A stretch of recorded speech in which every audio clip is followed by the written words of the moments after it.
even though Lorne was introduced, I'd like to introduce him again because he has such a dynamic body of work. It's like there's nothing this man hasn't done. He started off in the fashion industry with his family, and he basically is Toronto Fashion Week. And he's the only man I've ever been insecure around at a party because I'm worried he's going to be better dressed than I am. And I had to wear this Gucci belt just to be on stage with him and feel comfortable. So, Lorne, tell us about your background in the fashion industry.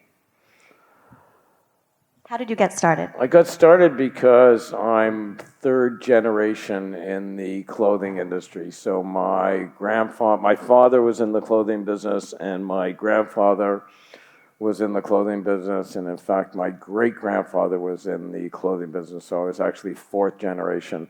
And just grew up around, my father had factories, and so I grew up around people that sewed and made clothing, and it just became something that was part of my life. And then when I finished university, somehow my family had decided that they needed a succession plan.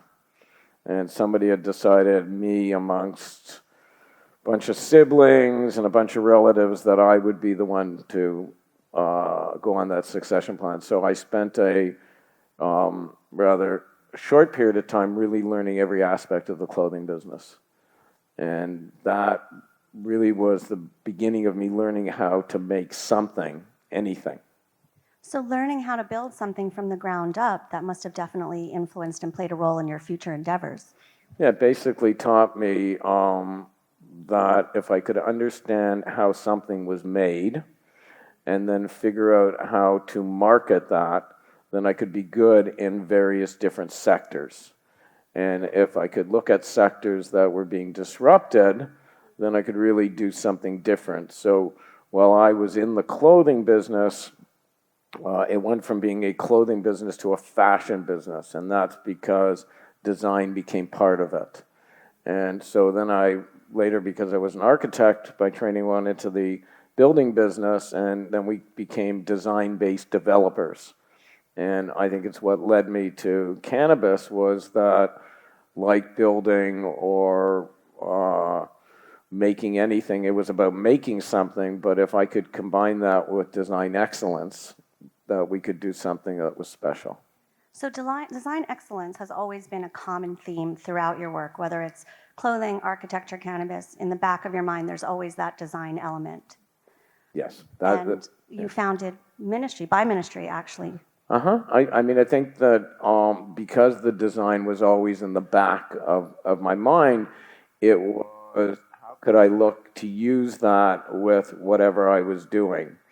And so when it came to cannabis, up until cannabis, I'd always said that my mission in life was to make the world a better place through design excellence.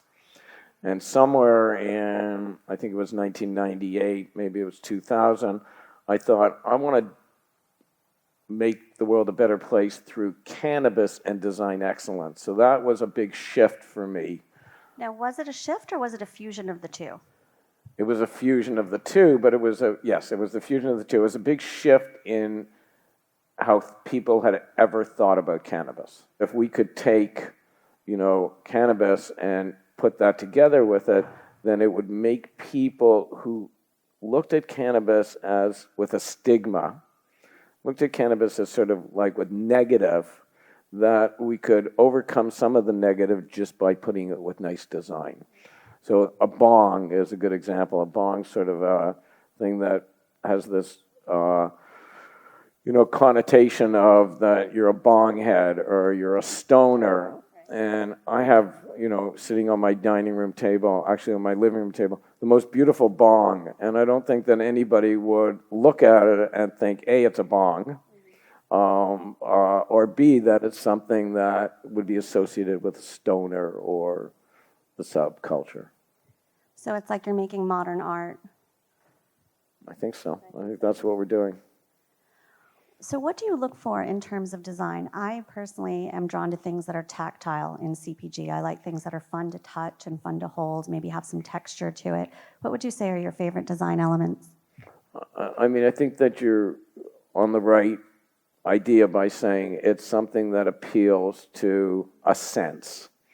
And when we look at design, we look at it appealing to the different senses. So there's the design around smell, right? Very much something that's part of our journey in cannabis, because terpenes, or smell, is one of the really important parts of the industry. And so we would look at it and say, what smells beautiful, right? And then we would look at it and say, what looks beautiful? And then we would look at it and say, what sounds beautiful? And we'd look at, what feels. So you appeal to all those senses, and then you have what I think is something that is irresistible. What was the inspiration behind Tokyo Smoke?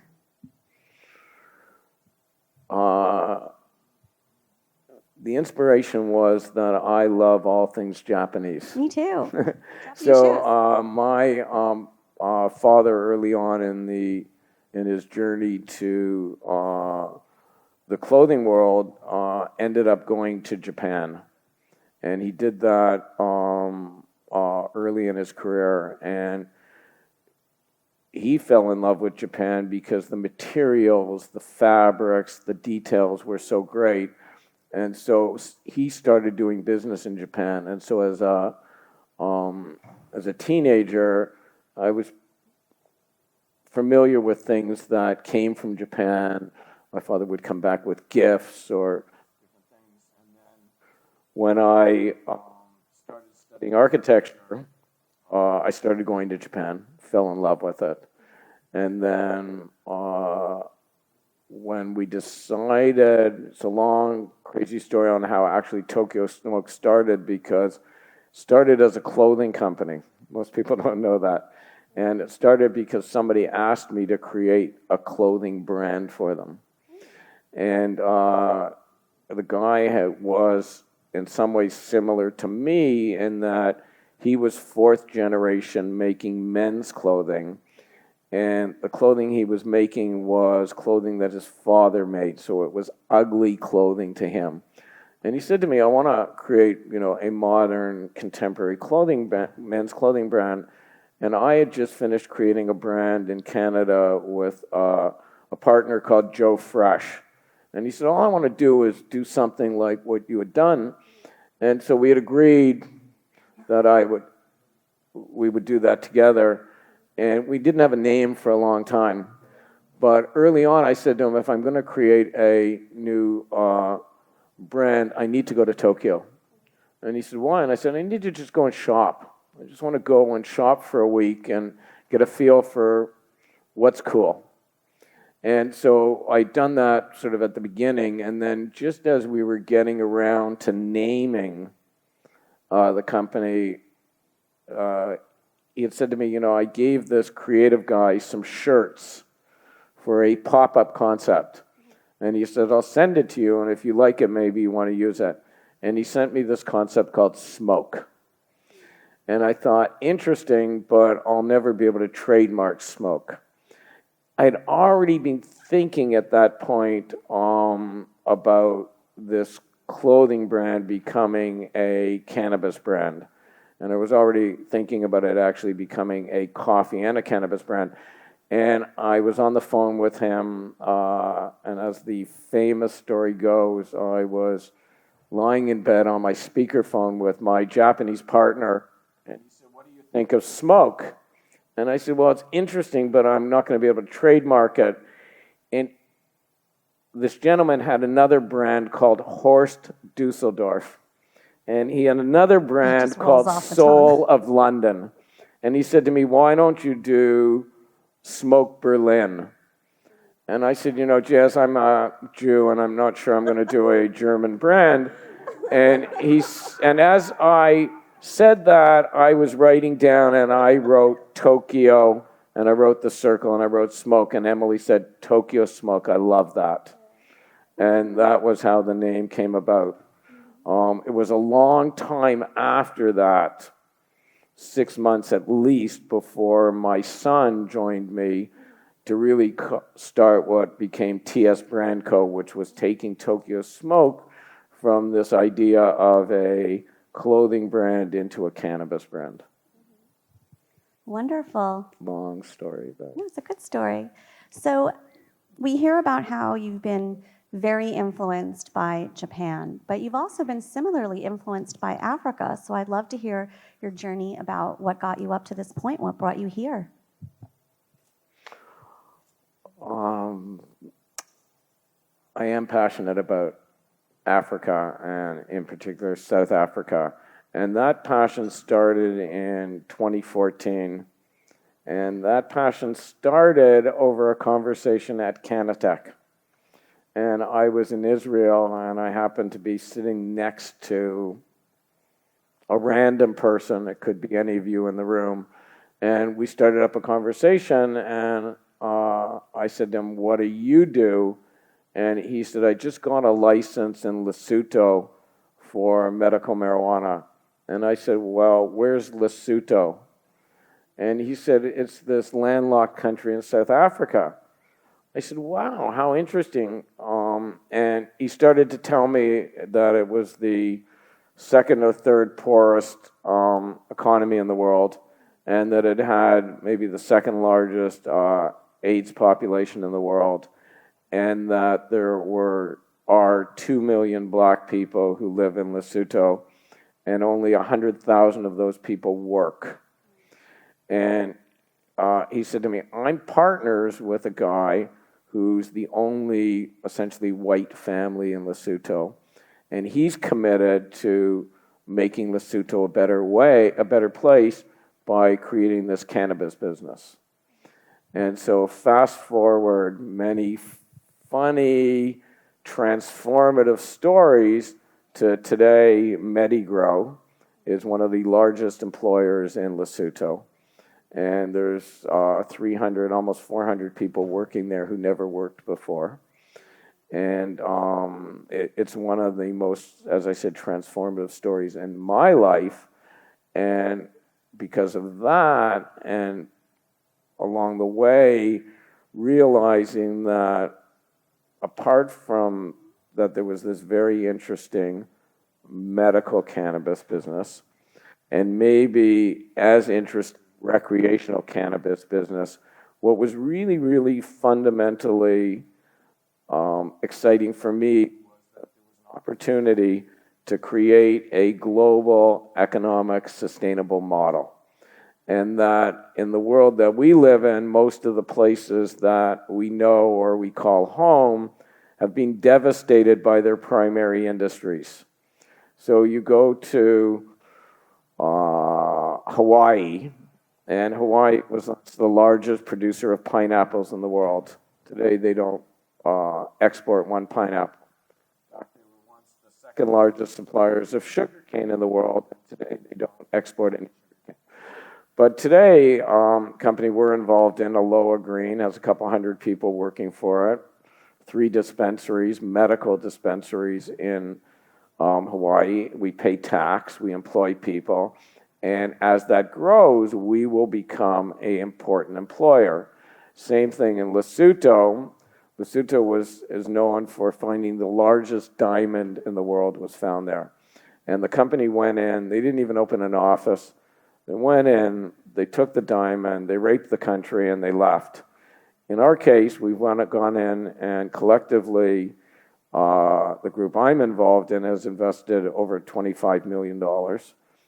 Invested, like we put it into the soil, we put it into the infrastructure, and we're employing people and we're paying tax. And if our numbers are right, we will be the largest employer there within the next year. And certainly within the next 5 years, we'll probably employ 5% of the population. That's transformative. That's amazing. Can we get a round of applause for Lorne? Thank you.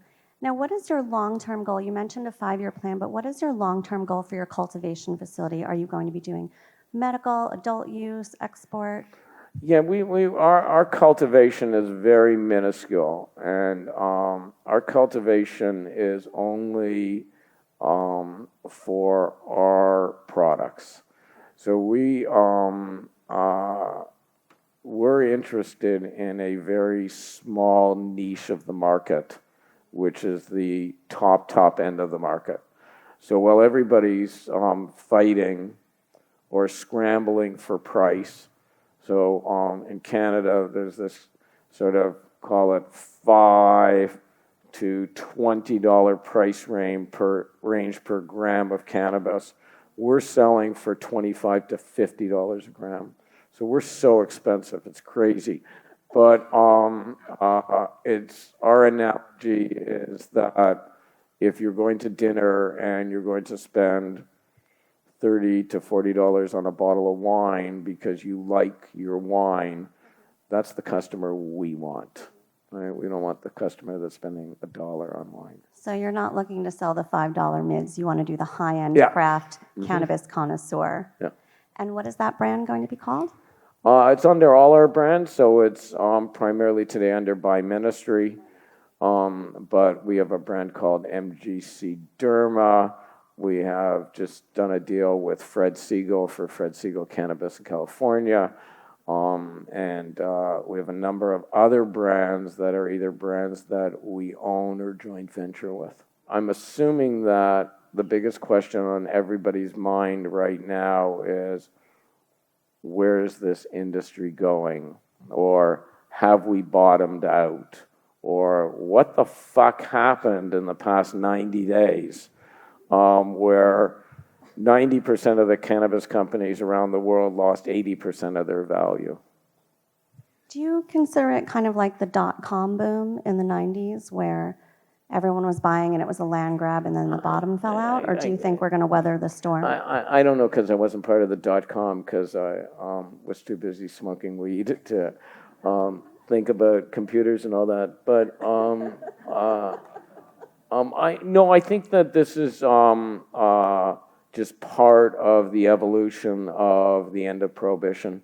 Takes time. People make mistakes. Certain things happen. We got ahead of ourselves. But this is a $1 trillion industry. And so it's not like it's going to matter if it went down a little bit. I think my message to, and one of the reasons I'm here, beyond my passion for Africa, is my passion for the industry. And each and every one of you took the time to, out of your crazy busy schedules, to come here. On top of that, spent a bunch of money to come here. And I'm sure when a lot of people made those decisions, the industry was different than it is today.